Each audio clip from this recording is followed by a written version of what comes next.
تو خان صاحب نے وہ 4.25 سال میں اس سے زیادہ لے کر تقریباً 32,000 ارب ڈالر سے زیادہ لے کر پاکستان کو اس نہیں تک پہنچا دیا کہ آج پاکستان کے جو حالات ہیں، خان صاحب کو آئی ایم ایف کے پاس جانے سے کسی نہیں روکا تھا، لیکن خود خان صاحب نے کہا کہ میں آئی ایم ایف کے پاس نہیں جاؤں گا، خود کشی کر لوں گا، یہ خود خان صاحب نے کہا تھا۔ لیکن ہم سمجھتے ہیں کہ آئی ایم ایف کے پاس جانا چاہیے تھا، لیکن جب ان کو گورنمنٹ ملتی ہے 2019 میں وہ لیٹ گئے اور اس کے لیٹ جانے کا نقصان ہوا۔ پہلے اسد عمر صاحب منسٹر فنانس تھے، وہ امریکہ کا وزٹ کرتے ہیں اور 2-3 دن کے بعد ان کو فارغ کر کے شیخ حفیظ صاحب کو بنا دیا گیا۔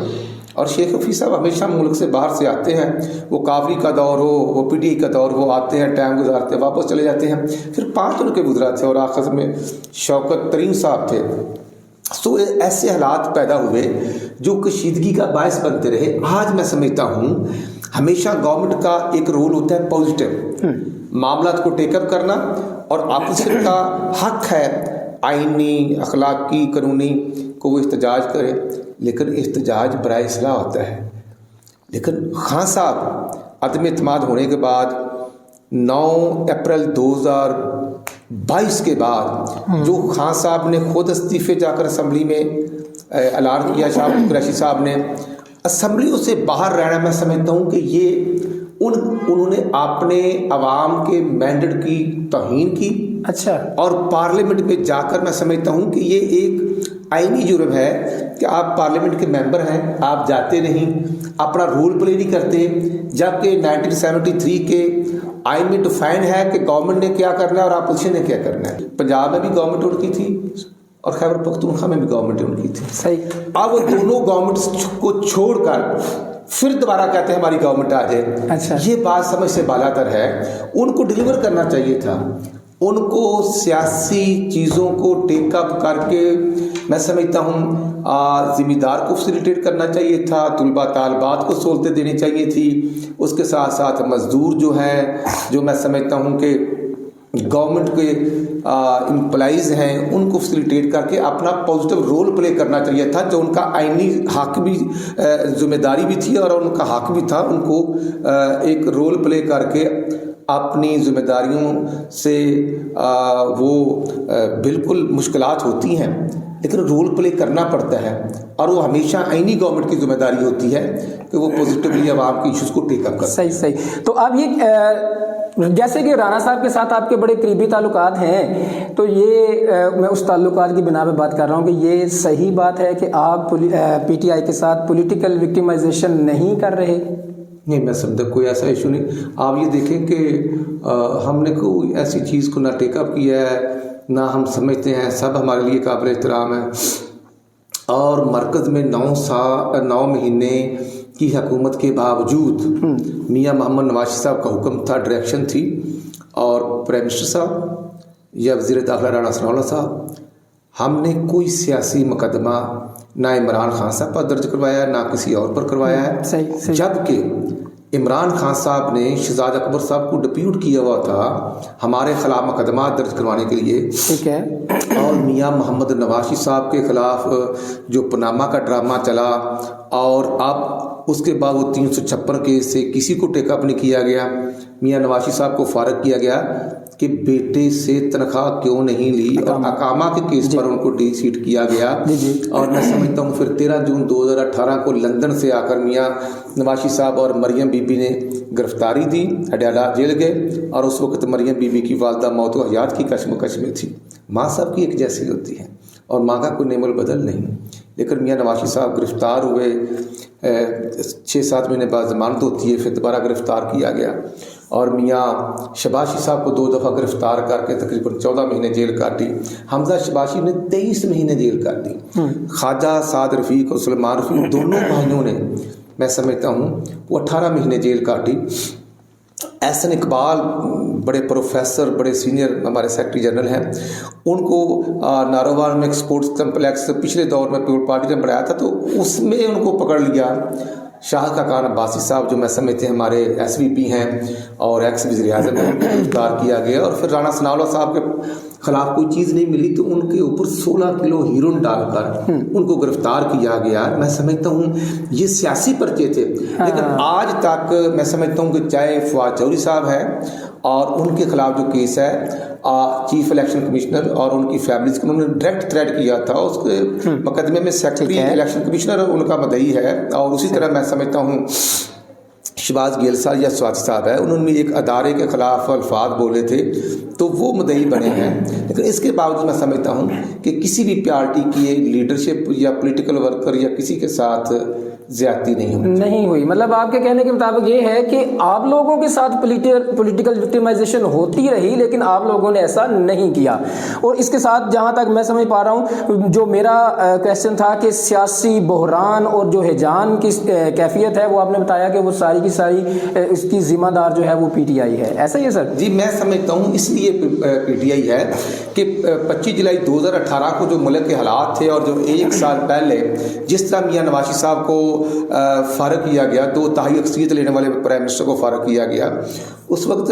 پاکستان کے اندر ڈالر 108 روپے کا تھا، 100 روپے کی 2 کلو چینی آتی تھی، پاکستان کے 54,000 سٹاک انڈیکس کا الحمدللہ ایک ماحول تھا، اور پاکستان کے زر مبادلہ کے 24,000 ارب ڈالر کے زر مبادلہ کے ذخائر تھے، پاکستان ایشین ٹائگر بن رہا تھا۔ حقیقت میں محمد نواز شریف صاحب کو نکالنے کے لیے جو عمران خان برانڈ کو میں سمجھتا ہوں کہ لانچ کیا گیا، تو اس میں نواز شریف صاحب کو سزائیں دی گئی۔ مرحوم ملک ارشد جائی صاحب جو ہیں وہ کہہ گئے تھے کہ مجھے مجبور کیا گیا سزائیں دینے کے لیے اور میں معذرت خواہ ہوں، لیکن میں سمجھتا ہوں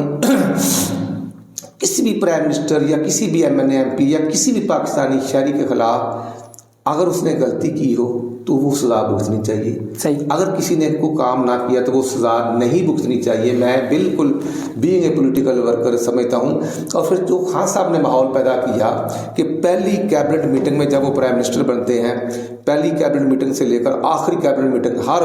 میٹنگ میں شریف فیملی کا ایجنڈا ہوتا تھا، اس کو پکڑ لو، اس کو چھوڑ دو، یہ کر دو، وہ کر دو، اور یہ کرتے کرتے آپ دیکھیں کہ جو پاکستان کے قرضے لیے گئے، اور اب جو عمران خان صاحب نے آئی ایم ایف کے ساتھ جو ریٹرن ایگریمنٹس کیے، جو ایم او یو سائن کیے، آج جو ملک کے اندر مہنگائی ہے وہ انہی ایم او یو سائن جو سگنیچر کیے گئے تھے ان پر امپلیمنٹیشن کی وجہ سے ہو رہے ہیں۔ اور میاں نواز شریف صاحب، یا ہم سمجھتے ہیں کہ مہنگائی نہیں ہونی چاہیے، جب شہباز شریف صاحب پرائم منسٹر بنتے ہیں تو پہلے 1.5 مہینہ کرتا ہے پیٹرول کی قیمت نہیں بڑھی، لیکن وہ آئی ایم ایف کا پروگرام سسپینڈ تھا، ہم نے ان سے بات کی، پھر پروگرام چلا، اور اب جب ہم نے پچھلے مہینے 10 روپے پیٹرول سستا کیا تو آئی ایم ایف نے اپنا پروگرام سسپینڈ کر دیا، کیونکہ ریٹرن ایگریمنٹ میں تھا کہ جو پیٹرول یا ڈیزل پر لیوی ٹیکس ہے وہ 52 روپے کے قریب بڑھانا ہونا چاہیے، اور کیونکہ یہ کوئی 20 سے 25 روپے تھا، لہذا یہ ایک ایسی کنڈیشن تھی کہ سعودی عرب سے لے کر چائنا، یو اے ای، تمام مسلم فرینڈز، ہمارے جتنے دوست کنٹریز ہیں، سب نے ہمیں انکار کر دیا کہ آپ جو آئی ایم ایف کے ساتھ ریٹرن ایگریمنٹ ہے اس پر عمل کریں، تو ہم آپ کے ساتھ جو قرضے ہیں وہ شیڈول بھی کریں گے اور قرضے بھی دیں گے۔ میں سمجھتا ہوں یہ ڈاکومنٹ طور پر پروف موجود ہے، اور ہم نے کوئی نیا ایگریمنٹ آئی ایم ایف کے ساتھ نہیں کیا، یہ پچھلا تھا عمران خان صاحب کا کیا درا تھا، اور اس کے باوجود 21 جولائی 2019 کو میاں شہباز شریف صاحب نے as a opposition leader assembly میں اسپیچ کرتے ہوئے کہا تھا کہ ہم مساق معیشت کرنے کے لیے تیار ہیں تاکہ ڈالر کی اڑان کو کنٹرول کیا جائے، لیکن اس وقت حکومت نے مذاق اڑایا کہ شہباز شریف صاحب این آر او سے لینا چاہتے ہیں، ہم نہیں دیں گے۔ میں سمجھتا ہوں اس سے بڑا پونڈا کو مذاق ہو نہیں سکتا تھا۔ آج کے جو حالات ہیں اس کی ذمہ داری 9 مہینے کی ہم قبول کرتے ہیں، لیکن اس سے پہلے جو خان صاحب نے کیا وہ عمران خان صاحب کے کھاتے میں ہوگا۔ جی بالکل سر، میں وہی بات کرنا چاہ رہا ہوں کہ ابھی آپ نے بتایا کہ 110 روپے ریٹ تھا ڈالر کا جب آپ کی حکومت جو ہے وہ عمران خان صاحب کے پاس گئی، تو سر یہ بھی تو بات ہے نا کہ جب وہاں سے حکومت آپ لوگوں کے پاس پہنچتی ہے 9-10 ماہ پہلے، تب ڈالر بھی تو 160 روپے کے راؤنڈ باؤٹ تھا، آج 260 کے راؤنڈ باؤٹ جا چکا ہے، تو یہ 9 ماہ میں اتنا زیادہ جو گیپ ہے یہ بھی تو آپ آن کریں گے نا؟ جی بالکل ہم آن کریں گے۔ 9 اپریل